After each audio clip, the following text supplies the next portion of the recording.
Mostly what we do is recording studio equipment. We do have some guitar products. Audio equipment I don't think was meant to use cell phone parts and computer parts. It compromises the sound. Plus all my favorite equipment from the 50s, 60s, and 70s was handmade by people using, point-to-point wiring techniques, they call it. So we wanted to replicate that as well. And you can see when you look inside that our wiring people are pretty spectacular at what they're doing. We're known for kind of a slightly retro sound or a vintage sound. All of our equipment is either a remake, like the Abbey Road equipment we make, or inspired by, like some of my own designs, is meant to sound vintage and inspired by vintage equipment. We purposely want to preserve that sound and offer that sound. With digital, it's a perfect combination when you put kind of a colored vintage sound in with the modern digital equipment. It's a really great combination. You can see all the stuff I have on the shelves. This is all old things that I tend to collect or make. The products we're most known for is remaking equipment that was used to record the Beatles. Beatles record company used to design their own recording studio equipment for their studios around the world. So, and that's part of why, like the Beatles, Pink Floyd was also an EMI band. It's part of why those bands have such particular sounds. I got a few of the pieces of equipment and redesigned it actually. How did you get the Beatles' old equipment? Lucky. It's the Beatles compressor limiter. It's called an RS-114, and it was one of the earliest things they made at EMI for the studios. It was only 3 made, I think, and this is one of the 2 that was in Studio 2 at Abbey Road where the Beatles recorded. It's the only one that's known to still exist. I was able to call Abbey Road up and say, hey, I bought this, it's broken. They sent the schematics right over, and I changed. There was one bad power resistor that took me a little while to find, and that was it. We just wanted to find nice local people that are good people and that we would like to work with or try to like to work with. Doesn't always happen.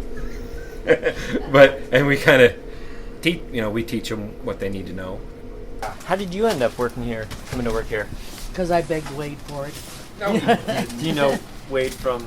Well, my daughter went to school with him, but my husband passed away, and I saw an ad in the paper that said they needed a solderer, and I called up and I told Wade that I was looking for a job, and he says, "Can you see?" And I said, "Yes." He says, "Good, we'll hire you." So that's how I got the job. Did I really say that? Yes, you did. Okay. I think I was joking. Well, no, I don't think so. I think, maybe. See? We started in a little office about the size of this room. Yeah, when we first started, when we were in the basement, you mean? Yeah. Over in Waverly, the basement of my dad's office. We just they cleaned it up, and it was like me and Jeremy and 1 or 2 other people. Anyway, back in the day. We incorporated or made an LLC in was it 99 or something? But I had been working on it for probably a decade before that, where I was actually coming up with designs and selling, some things here and there. And then around 99 is when I kind of quit my job and said, I'm just going to try this and hope something happens. Luckily, my parents were there to support me, and I think it scared them a bit. And they're like, "You're going to quit your job? Why?" But they said, "We trust you." They helped me get equipment that I needed and parts, and so I'm very fortunate that my folks backed me up on that and let me kind of pursue my dream, even though they weren't quite sure what it was. My parents are part owners of the business now.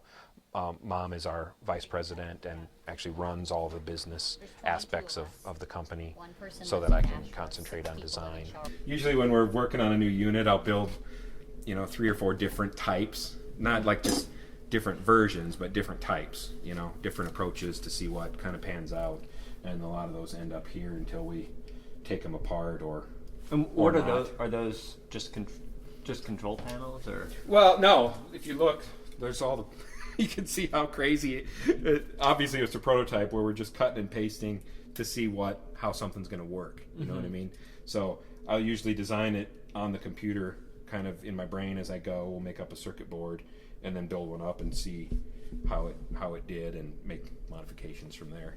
We've been very lucky that a lot of prominent artists have picked up on our equipment.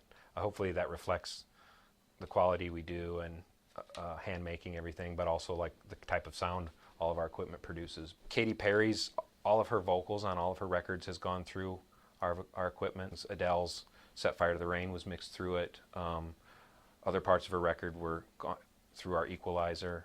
Blurred Lines by Robin Thicke was mixed through it. Portions of Lady Gaga and Beyonce. Green Day's a really big user. Most things on their records go through elements of our equipment. Air Supply, Oh, right. and they use our equipment. I mean, are you music buffs or? Oh yeah, I mean, do you get a kick out of, kind of knowing that's sort of the end result of your efforts? Oh, definitely. Yeah. It's always fun to hear about, we've got a new, somebody new out there that's famous is buying our stuff. So we like that. Honestly, that's kind of the neatest part of it for me, is that my kids get to be like, ooh, gee,